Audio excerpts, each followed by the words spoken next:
every time I created like the unthinkable in my life, I had absolutely no business thinking I could create that. So if you can get past that point, like you're saying, of like, yeah, the what's being reflected to you right now in your actual day-to-day life might not look anything like the private jet, but that doesn't mean you can't have the private jet. Welcome to Trujectory, the podcast committed to helping you align with who you really are, your true self. The one who is so comfortable with their uniqueness, so in love with life, and so effortlessly able to manifest everything they always dreamt of. I want this podcast to be a resource to help you jump into the driver's seat rather than continuing as a passenger in your own story. Let's understand why we choose to hold ourselves back so we can shed the lies that we've programmed into our minds. We can heal the root causes and step into the epic human that we know we can be. If you're ready to start aligning with your trajectory, let's do it. So we have the beautiful Brittney Jones in the studio today. Thank you so much for being here with me today, Brittney. How you doing?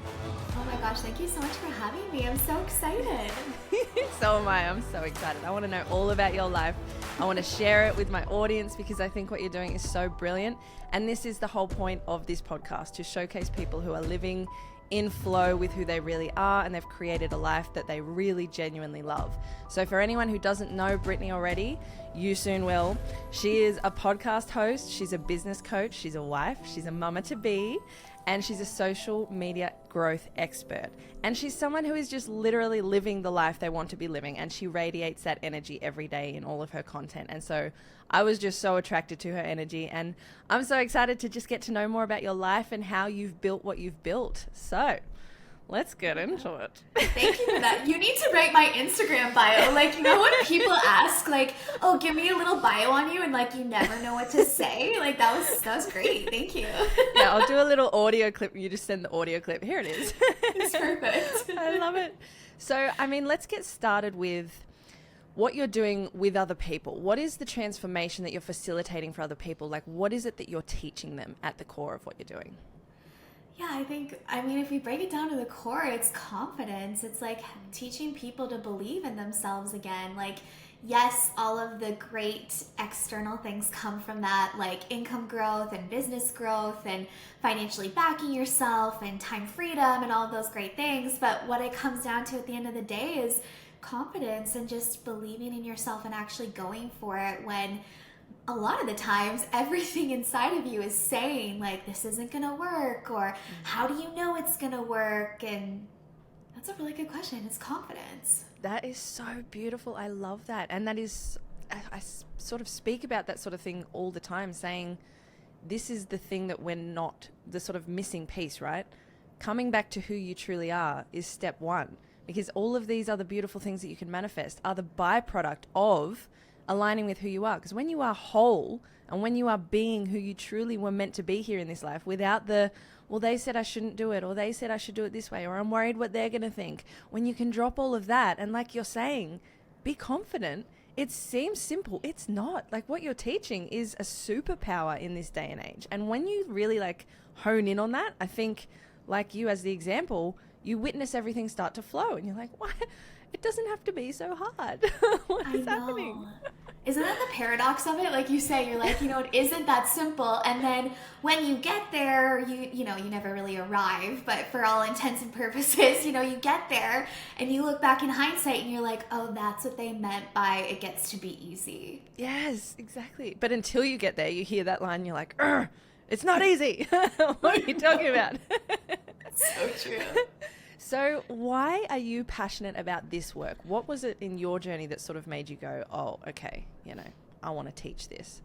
Yeah, I changed my income, and I always tell this story. I actually just recorded my own podcast episode with this a little bit, and I was kind of laughing to myself. I was thinking back to when I first started. I think it was 2018. And I started growing my business. And when I first started, it was really hard, like what we're saying. Like, I was barely scraping the money together, and I laugh because I say I was making 2K months, but I went back and looked at my taxes for that year, and I made $16,000 that year. Like, I don't know what planet I was living on, but I don't know how I was affording life. It was all on a credit card, clearly.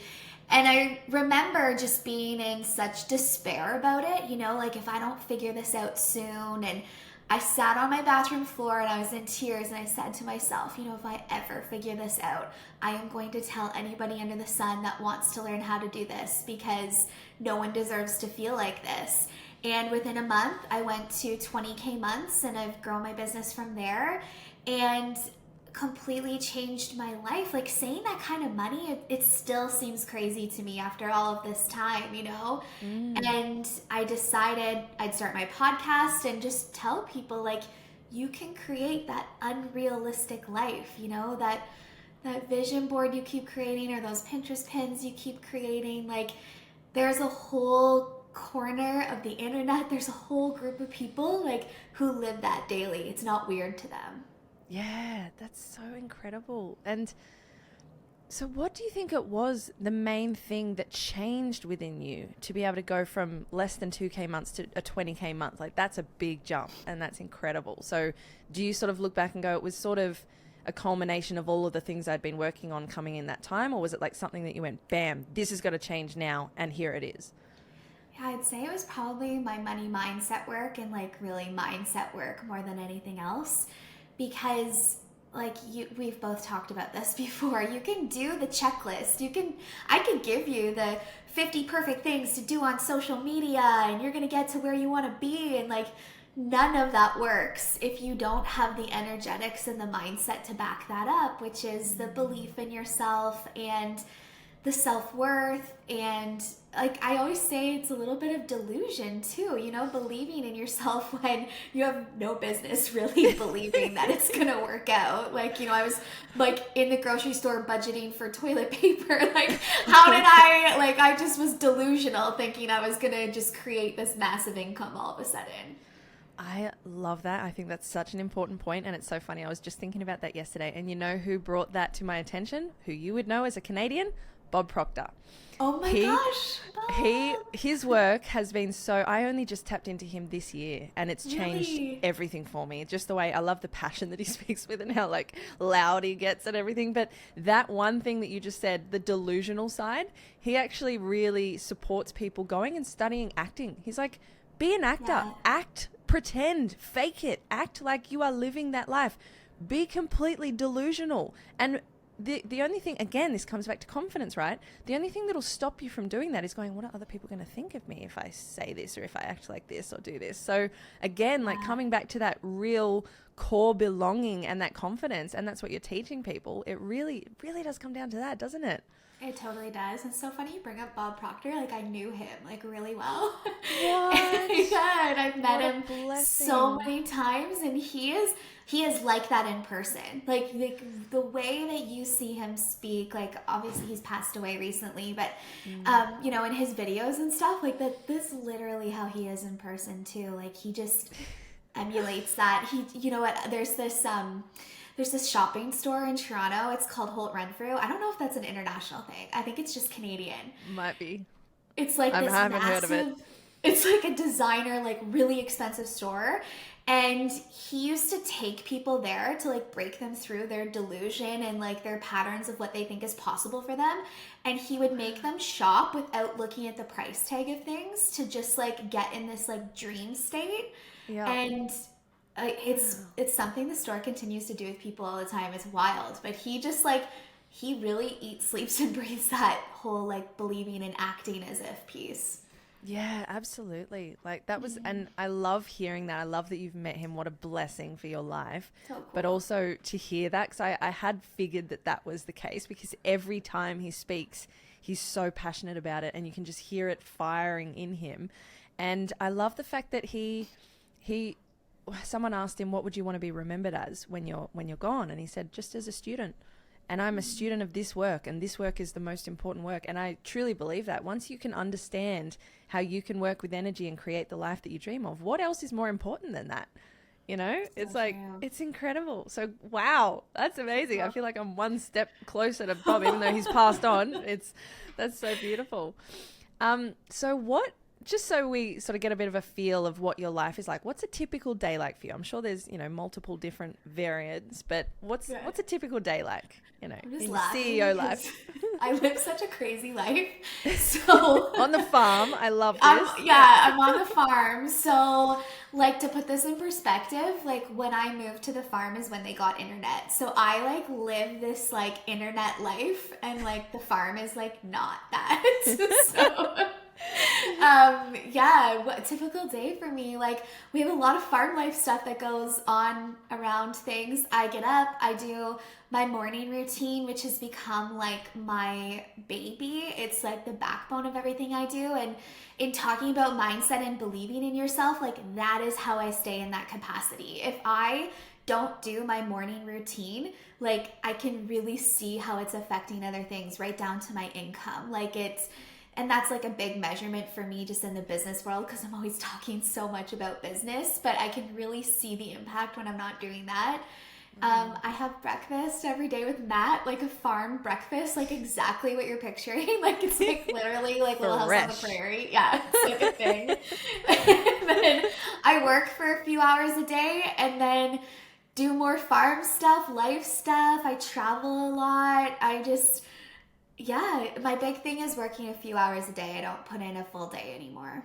Yes, I love that. That's the goal, right? That's what we should all be doing. And if you're doing what you love, you do it with ease. So you don't need 8 hours or you don't need 12 hours in a day to be able to do all of these things. That's beautiful. Can we tap into your morning routine a little bit? Because that's something I wanted to ask. What are some daily sort of rituals that really keep you in that mindset? Because I think that's so important. So anything you're willing to share would be amazing. I think that where I went wrong in my morning routine for a very long time is I thought that it had to be this like strict thing that was the exact same thing every single day. And I used to beat myself up for not doing it or doing it fully or whatever the case was. Like I always felt guilty about my morning routine, and that is the complete opposite of how you're supposed to feel about it. So now I do a blend of things and kind of like what I'm feeling that morning versus like, here's my checklist, I need to get this done. But the whole point to my morning routine is making sure that I'm like, I always joke with my clients, I'm like, you got to get out of the salty behavior. Like if you're done your morning routine when you're no longer salty. And so like, if that takes you 5 minutes or 50 minutes, like, some days it takes me longer. The backbone to my morning routine is looking at my vision planning work. And so instead of just having like one vision board, I have like a vision board PowerPoint. And it's more about like, yes, there's a lot of beautiful photos on it and future things, but it's also like how she feels about herself, her characteristics, the words of affirmation she's saying to herself all the time, the habits she's doing, the things she's buying, like so that I can get deeper into the energy. I always found when I was just doing a single vision board, which there's nothing wrong with that, it's just I could never energetically connect to it. I just never felt like that inspired. Like it was beautiful, but it was just like, okay, a private jet, that's never happening for me. So next, it was always this subconscious thought. So that's the main thing that I do always look at every single day. And then it's a combination of like, sometimes I really need to do deep journaling work. Sometimes I need to do a little bit of reading. Sometimes it's a podcast. But just that combination of things that will make me feel less salty and more confident to then go do the day differently. And when you do it that way, you'll post differently online, you'll take different actions, you'll speak differently, you'll dress differently, and that's how you start to attract all of those other opportunities. Thank you for that. Yeah, that's so spot on. And I love that you've done this PowerPoint. I completely relate to you there. I was finding, and I have a vision board over here to my left, but I do find it quite three-dimensional. Like because I'm a video editor for a living, I ended up creating a master manifestation movie. So every morning there's this music and all these visuals and videos of the things and the feelings and affirmations. And it's just like this experience. And that's something that I create for my clients, but it's that mixing of the emotion, right? It's rather than just the thought. And so what have you learned about that? Like, what are your thoughts on that? Because I feel like one of the questions I wanted to ask you are what are some of the mistakes you see people making about manifestation? And I feel there's the electric side of it, the thought, but then there's the magnetic side. And it might be that people aren't tapping into that a little bit as much as they could. What are your thoughts Yeah. on that with your clients? I think that where a lot of people go wrong with manifestation, and I did for so long, is I think people still think it's a to-do list. You know, you see all these things online or like TikTok, if you get caught in that rabbit hole, and it's like I don't even know them all. It's like the 3-3-3 method, and write out 100 affirmations, and do this for 90 seconds. Like there's all these like little hacks, and to be completely honest, that's not what manifestation is. Manifestation is a being energy. It's not a doing energy. And so I used to get caught up in things like the 5 a.m. routine, or, you know, whatever else that I was going to manifest my next quantum leap. And it's just like, it has nothing to do with a to-do list and everything to do with who you're being. And that's why a video can work for you and a PowerPoint works for me. And it's like less about like exactly what you're doing and more about who you're being at the end of the day. Yeah, I absolutely love that. It's so, so true. And because I've only just started really looking into manifestation in the last year. And it's blown my mind, just the things when I look back going, oh, that's why I was able to get that one. That's why I wasn't able to get that one. And it really does come down to your mental state, right? Your mindset. And it's that keeping a certain mindset and vision for what you want over the environment that you're experiencing, having a greater understanding that that is true, even though again it comes back to that delusion piece. It's like, well, yep, no one can see it, no one would believe me. But I mean, the other thing with that is, I guess you don't really have to tell anyone that you're being delusional, that you're having all of these thoughts. You can be living it while you're having a completely 3D conversation with someone going, I am in my private jet right now, and it is fantastic. I'm actually so glad you said that, because I say all the time, like, protect your manifestations, like, especially, you know, the people that are closest to you or the people that you really love, like, they are trying to protect you. They're not trying to hurt you or kill your dreams or whatever else. You know, we all get caught up in that too. But, you know, like, Matt, my partner, like, he knows 0% what I'm trying to manifest. Like, now he starts to use the word in the wrong context all the time, but at least he's trying. He'll be like, I'm manifesting. I'm like, that's not what that is. You know, I don't tell him the things I'm manifesting because he would look at me like I have 3 heads. And so, you know, every time I created like the unthinkable in my life, I had absolutely no business thinking I could create that.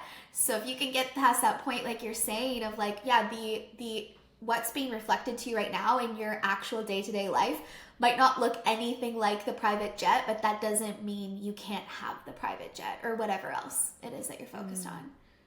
Yeah, absolutely. Yeah, it's such a good one, because I know when I first started, of course, you get excited. You want to tell everyone, I'm doing this, I'm doing that. How quickly your energy and your mindset shifts back down to that's not possible after you try and talk about it with people who are not on that wavelength. It's like, and like you said, it's especially the people that are closest to you, because you value their opinion. And, you know, why would they agree with it when they haven't been studying this sort of thing? And they're like, you're absolutely just batshit crazy right now. And it's like, Totally. Or they say the line like, I don't want you to get your hopes up. And it's yeah, just like, that's a tough one. Yeah. Right? We like probably all grew up hearing that, but then you hear it again from the people you love if you don't protect your bubble.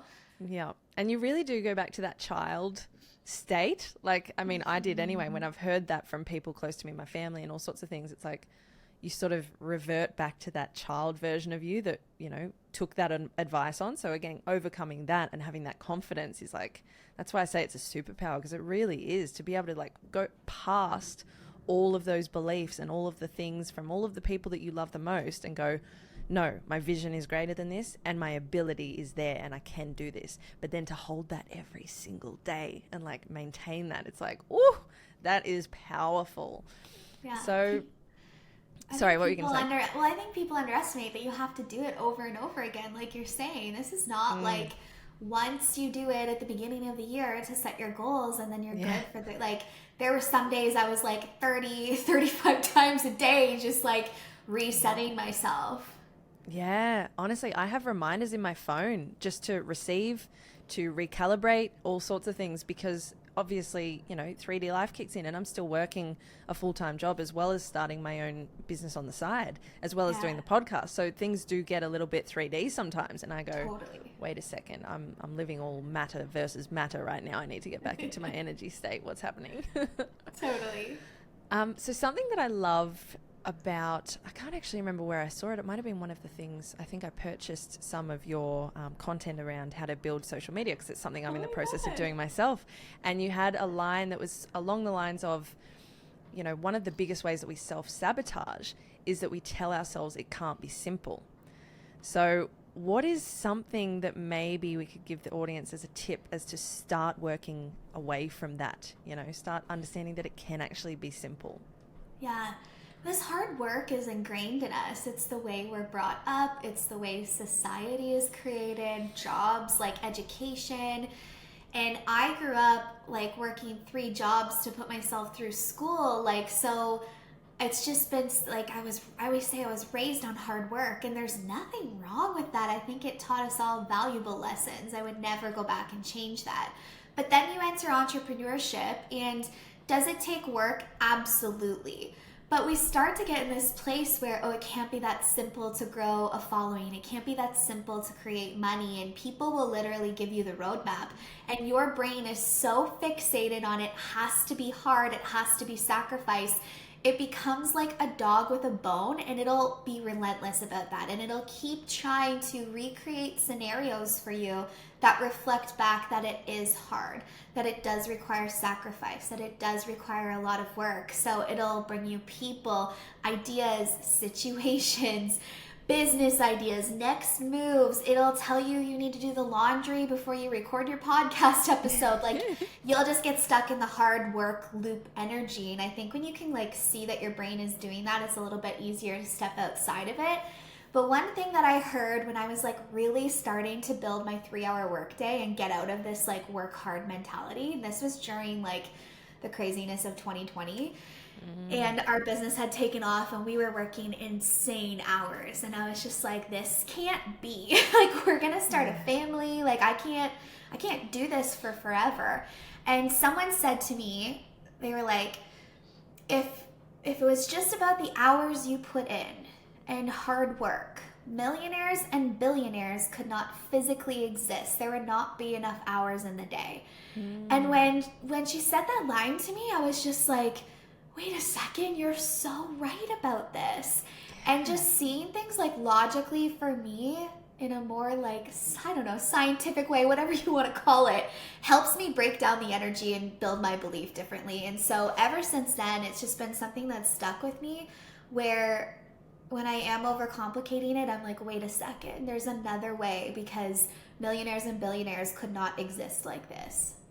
It's such a good one, and it's so true. It's that whole working smarter, not harder thing. It's just, I feel like there is just that first initial hurdle that you've got to obviously work your way through and take all the learnings from, and you get it. But once you get it, you're going to have that for life, and you're going to be working smarter, and you're going to be able to implement so many other things. So it's just really like bolstering yourself in the early days, I feel, is like the key. Yeah, and the energy work, like, it just allows you to time hack it even more, because you can for sure work yourself to success. People do it all the time, but you'll see people have those big jumps that seem unrealistic, like my 2K to 20K months or whatever you want to look at. Like, that can't happen logically. That doesn't happen from 1 + 1 = 2. Like, that is an energetic leap. And so then you start to get into manifestation and all of those things. That's where that's created. Yeah, it's so true. It's like a whole nother playing field, really. Once you can tap into that, it's like limitless potential, right? And I love what you're saying about you need the science to sort of back it sometimes. I feel the same. I feel that's why I loved Joe Dispenza's work. When I started looking into his work, I was like, thank you. Someone who, for starters, has that, you know, neuroscience background, but he's also healed his own back. He's had this horrible experience where his back was completely broken or something, and was told he wasn't going to be able to work, and then within 6 weeks he's energetically reconstructed his back, and so he's the walking example of it. And now the work he's doing with so many people, I should be an affiliate or like a promoter for him, because I speak about him in every episode almost. It's hilarious. I'm gonna have to do like a highlight reel of my Joe Dispenza moments. I was lit my business brain is like, does she have an Amazon link to the books, like, at least? Honestly, oh my gosh, it's so funny. But I do love that. And I think because, like you said, we've grown up with this hard yakka, work, push harder, faster, you know, stronger, all of these things, to drop straight into that more feminine flow, surrender, energy work can be a big struggle for a lot of people. I know for me it was, and even though I was experiencing when I first started to wake up spiritually, which was quite late in my life, I started to heal myself. I had some ailments that had been going on for years, healed them within 10 minutes. And I was like, whoa. So, but then even still, even having that evidence and that proof and being able to see that for myself, I still had doubts, and I still needed that confirmation, you know, that this is actually real. This is actually happening. So have you been quite aware of these energetic realms of the metaphysical side of life your whole life? Or did you have a bit of an awakening and you started to do a lot of healing? Because I believe you need to do a shitload of healing to be able to come back to who you really are and have that confidence to then create the life that you want. So was your healing journey sort of a organic, gradual thing that you've always been aware of? Or did you hit a wall at some point and go, okay, now I need to focus on my healing? What did that look like? Yeah, it wasn't really organic. Like, I'm trying to think back. I would say people introduced me to this work when I was first starting my business. And one of my friends who mentored directly with Bob Proctor, which is why I knew Bob Proctor so well, you know, she got this look in her eyes. I tell her this all the time. Like, she started working on healing herself, and she started through his work.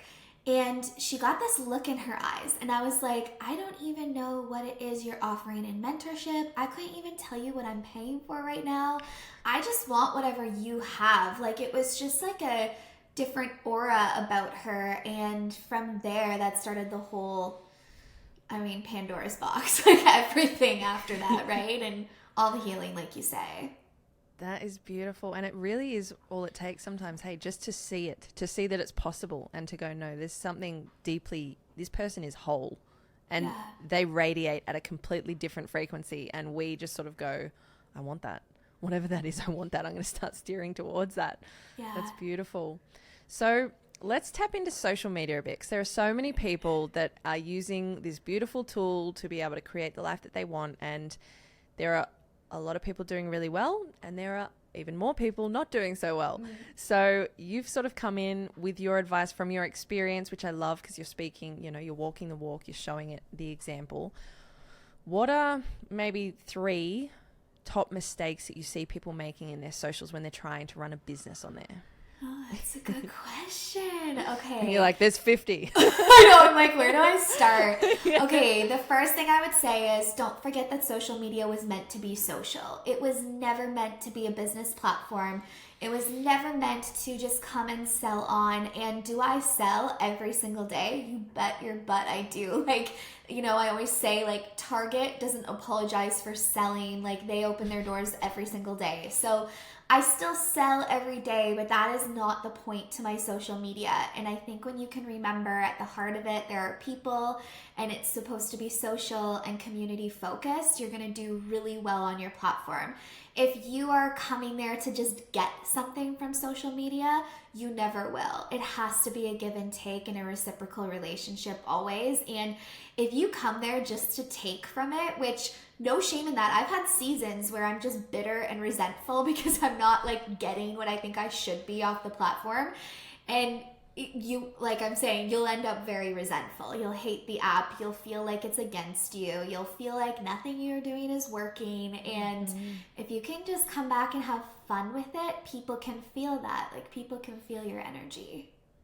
That's such a good one. That's so true. Okay, amazing. Yeah. Okay, so that's one. What's number 2?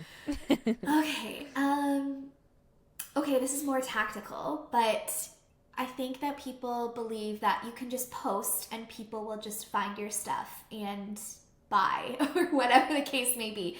Listen to your podcast, comment, follow you. And again, that's not how the apps were built. So it's not just about good content. So there's 5 pillars that I teach to social media.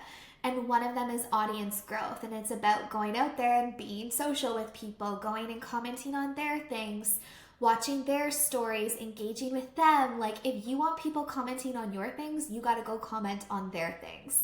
And people will hear this. This is where the simple thing gets all caught up again. People will hear me say this and they're like, yeah, okay. And what else? And I'm like, no. Go comment. Yeah. And then they come back to me and they're like, it's still not working. I'm like, how many people do you talk to in a week? And they're like, well, I haven't really had time to do the whole comment thing. And I'm like, well, so that's a big one. And literally how I started growing my audience was just, it's like networking, you know, like if you do your business pre-social media, you network. It's the same thing online. It's just way easier because you can talk to so many people at once. So true. Third thing. What? Okay, this is like kind of a tie. I'll give you a bonus one. Okay. Show your life. People really do want to see what you're doing behind the scenes. Like they want to see that you like have a glass of water. Like I know it seems crazy. They want to see your behind the scenes life because they want to see like, oh, she's just like me. And so don't be afraid to show that. It's not boring. People love to see that. And it helps your business like come off the page. Like they get to see your personality. They get to build a different trust factor with you. And trust is everything when you're growing a business. Like if people don't trust you, you're not going to sell your products. They're not going to download your podcast. They're not going to hit follow, whatever it is. With that, showing your life, you also have to show you have a business. So I find people either kind of go one way or the other. This is like the bonus tip with it. If you're only showing your life and people never see you work on your business or they don't even really know what your business is, it seems so simple, but again, people don't show that. So they're like following you, but they like don't know why they're following you. They don't know that there's another step that they can take with you. So don't be afraid to show people that you're working on your business. It's simple things like I'm getting on to record a podcast. You just did a story about it before we logged on here. Yeah, like, have I got a tick? Yeah, check in the box. It's like show what you're working on, or you just got off a client call, or you're packaging up orders, like whatever your business might be. Because this falls in the social proof category. People want to see that you take your business seriously. And when they see that, they're going to buy into you even more. Thank you so much for those. They're fantastic tips. And I can say I'm starting at the bottom at the moment now. Like I've only just started this recently. And 3 months ago, I wasn't posting on socials at all. I was very rarely. I actually had a 2-year break from all social media because I really needed to just heal and go inward. So when I came back, it was amazing. It was actually quite hard to come back and then to find out, okay, if I want to do the things I want to do, I have to be consistent. Okay, so, and then like you're saying, it sounds so simple. Show some of this, this isn't boring. But I also find sometimes I think about it too much and then I get into that overthinking state and then it becomes frustrating and then I've lost that energy that I want to be radiating, so I don't post. You know what I mean? Yeah. So there's so many different... There is a skill to it, I do believe. And I know at some point it will click for me. But it is when I see people doing it so effortlessly, I'm like, wow, like it really, you make it look so effortless. And then I go home and I'm making a smoothie. I'm like, I should film this. Okay. Also as a filmmaker, I want to do this angle. I want to do this angle. I want to have this filter. Oh, it's not the right lighting. Oh, and then, you know what I mean? It becomes this big production. I'm like, that's not the point. It's supposed to be simple. It's supposed to be just natural. So letting go of that idea of what it should look like as well, for me is like a really big one. But I'm also excited by it because it's just this beautiful, how amazing is it that we have this platform that we can all be creators. Like we can all, especially for me, I love making videos. That's something I've been doing most of my life. And I love that everyone and anyone can do that now with the phone that you have. Everyone has a camera, everyone has a microphone, and everyone has a platform to upload this thing. It's like when I was a child, it wasn't like that, right? No. It's the same with you. It was like, you'd have to think about getting a whole big production team and a director and a producer and make a film and then hope that someone buys it and then hope that someone screens it. And it was this really monstrous mountain to climb. And now it's like, make a little film every day if you want. Like, it's incredible. So Like, Yeah. my 8-year-old nephew just started his own YouTube channel. Oh He's my filming gosh. little 1-minute clips of his day. Like, you know, it's just, it is Oh. crazy how it changes like that so fast. Yeah, that's the thing. And I just want Yeah. to really remember that, like the gift of it rather than the getting caught up. Because it's very easy to be building something and then look at all these other people that are a few years ahead of you and go, oh, I'm not there yet. And then the comparison kicks in and all of those sorts of things. And again, another Bob Proctor, I love that I can talk about him with you. He's a big fan of a book. I always forget the name of this book, The Science to Getting Rich. Science of Getting Yeah, Rich. Science of Getting Rich. And the author of that, Wallace or someone, I've forgotten who it was. He always speaks about having the creator mindset over the competitor mindset. And that one was a huge game changer for me. When I heard that, I was like, yes, because we are creators. We have the ability to create everything. And it's only when you step into that comparison, envy, jealousy, competitor mindset, scarcity comes in and you feel like you're less than and you don't have enough. And then that's when your energy drops. And it's like this whole snowball effect that happens. But just staying in that creator mindset is just so powerful.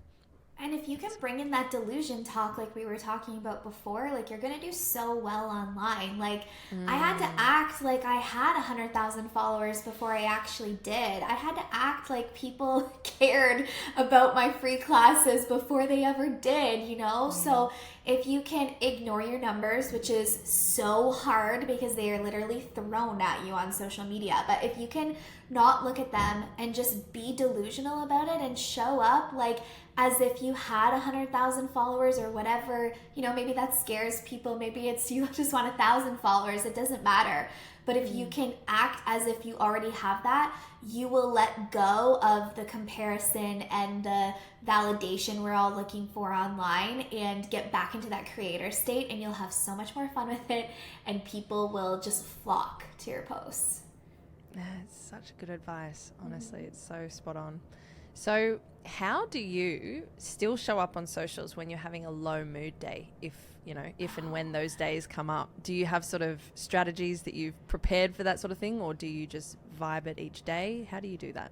Such a good question, because I used to only run my social media based on my energy. So I would come up with my posts in the moment, and it was like what I was really feeling to share that day. And like, I'm making fun of myself, but like that is how it was. And that is unreliable as a business owner, because you are only human and you will not be in 100% energy every single day. And I can attest that I have really bad days too. You know, it's just the inevitable, but I'm not showing up for me, I'm showing up for them. And so in that place, like, I still give value. Like, if the bones of your social media is about value, you always have value to give, whether you are in a high energetic state or a low energetic state. And so that's what I'm always going back to, and that's what I try and like cross off every single day when I'm doing my social media. Like, did I provide something of value? Like, does someone want to, when they get home from work today, do they want to check and see what I posted online today?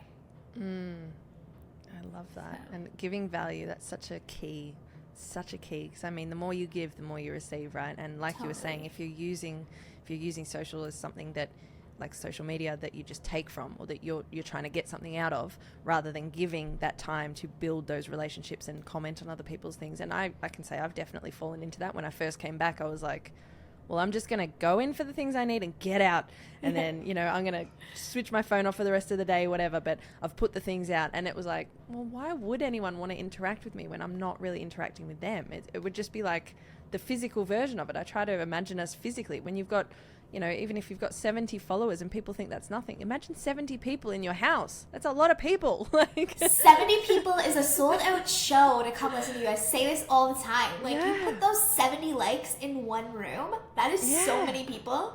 Seriously, that's the thing. And we just underestimate it, because again, you fall into that comparison. You look over here and this person's got 10,000 and you go, oh, but no, it's truly like, value the people that you have and give them value, and everything else is a byproduct. Totally. It's just a whole new world we're living in now. Oh my gosh. I know. It's crazy. And even in the last 3 years, it's just changed so much, like how many people are now online, working online. It's incredible. I never thought I would have the chance to do this sort of thing. So very grateful. I'm laughing kind of thinking about your 2-year break, because I'm like, it's like you woke up to, like, I'm thinking about it, like, you would have woken up to like TikTok. Like you would have came on and been like, what is this? Yes. Facebook had changed. Facebook and Instagram were now merged. And everyone's got a business. There's ads everywhere. I'm like, what is happening? It was you woke up in a whole other like generation. It was the best and worst time to take a break from social media. It was so funny. Seriously, it was exactly like that. Okay, so I have 3 final questions for you that I like to ask everyone. Okay. So I am a huge believer from my life experiences and just the general way that us humans go, that our biggest challenges are always our greatest teachers. They always teach us something in the end. Do you have a big challenge that you've overcome, something that is sort of like, I look at them as initiations. Like something happens to you, when you're on the other side of it, you're a completely different person. Do you have any of those that you can share with us that have changed you dramatically? Only if you're comfortable as well. Yeah, of course. I can't really even I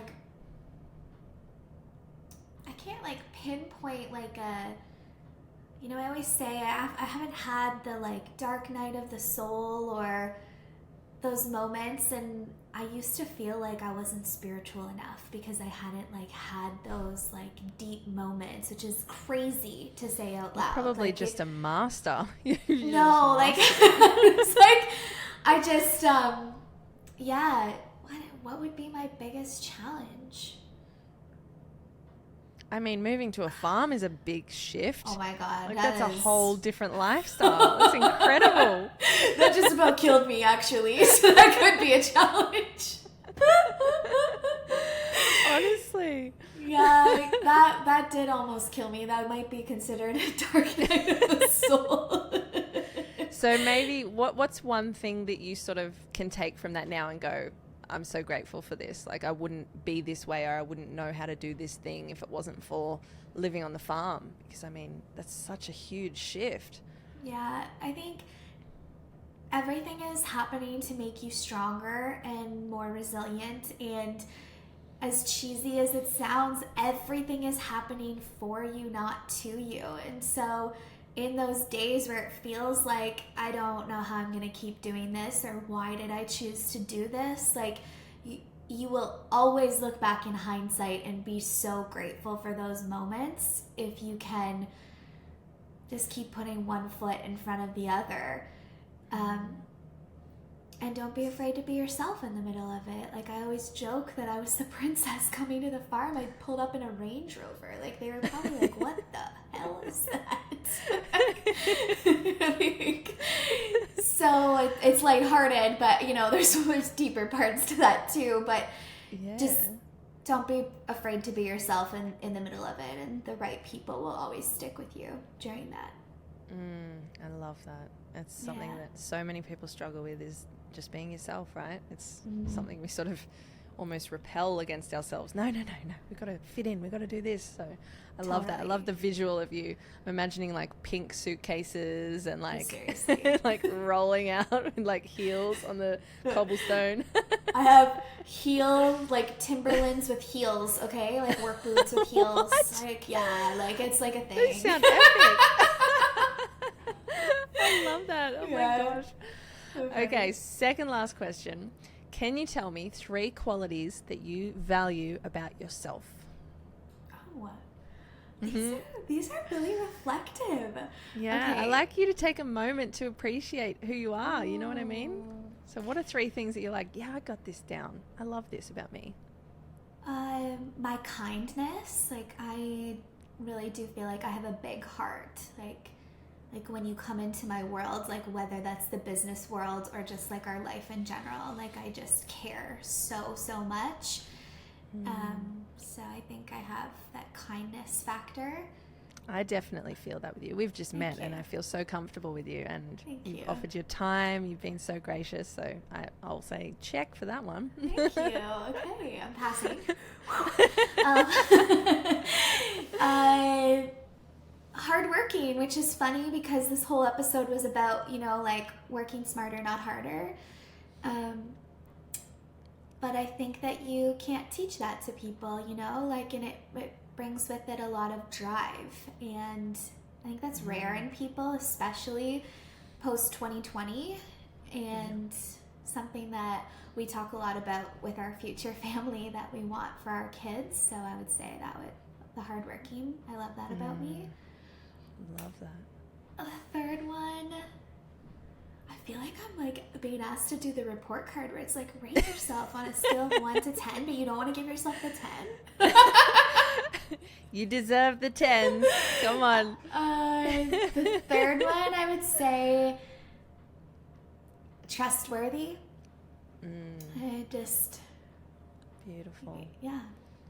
Trustworthy. They're amazing qualities. And I just love giving people that time because, I mean, you know, we do the self-love practices. We do a lot of healing. But sometimes to just actually go, hey, you, you're doing good. You got these things down and they're radiating. And I think they're spot on. So I love congrats. that. Thank you. You're a very well-heeled human, and that is rare in this world. And it's great that you are aware of that as well, so you can show other people. And that's like we were saying earlier, sometimes people just need to see that example of someone who is whole and see that frequency and that vibration. They can't even see it, but they can feel it, and they go, what is that?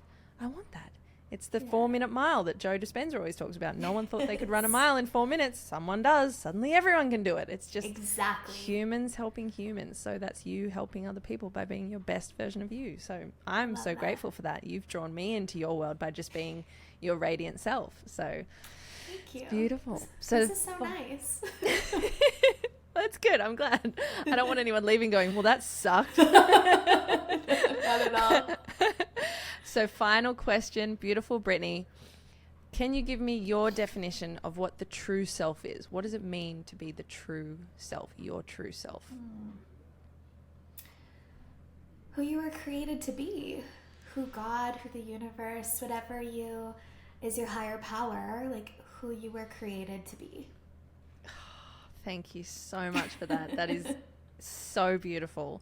That's exactly how I try to explain it, and I sometimes don't do it so articulately. I'm sort of like, it's you, like it's the thing that you were meant to be, like, and that's the thing. I so wholeheartedly agree with that, and I think I just love hearing other people's understanding of it and definition of it, because we all, you know, have our different perspectives, but it all comes down to that same thing. And the only thing that's stopping us from being our true self is all of the distortions and programs and things we've learned and adopted. And now it's time to drop those things and rediscover that original essence of who we were meant to be. So that was beautiful. Amazing. So Brittney, how can people get in touch with you if they want to work with you, if they want to look at more of what you're doing and how you're helping people? What's the best way to get in touch with you? Come find me on Instagram. I'm at Brittney CEO. Come say hi. I try really hard to keep up with all of my DMs. So if you message me, it's me talking back to you. So I know that that's kind of weird in today's day and age, but please I was come amazed. say hi. Yeah, I'm really impressed by that, because she certainly does. And I wrote to her going, there's no way she's going to even know that. She's not even, it's going to get lost in her DM somewhere, no doubt. Hi, it's Brittney. Yeah, I'd love to do the podcast. Oh my God. Hi. You beautiful soul. Thank you. Oh, amazing. Well, I will put your details in the show notes as well, so everyone can just click on through. But thank you so much for your time, and it's been so lovely chatting with you. And you know, Bob Proctor, that's not right. Bob Proctor, that's such a gift. That's amazing. Yeah. Thank you so much for having me.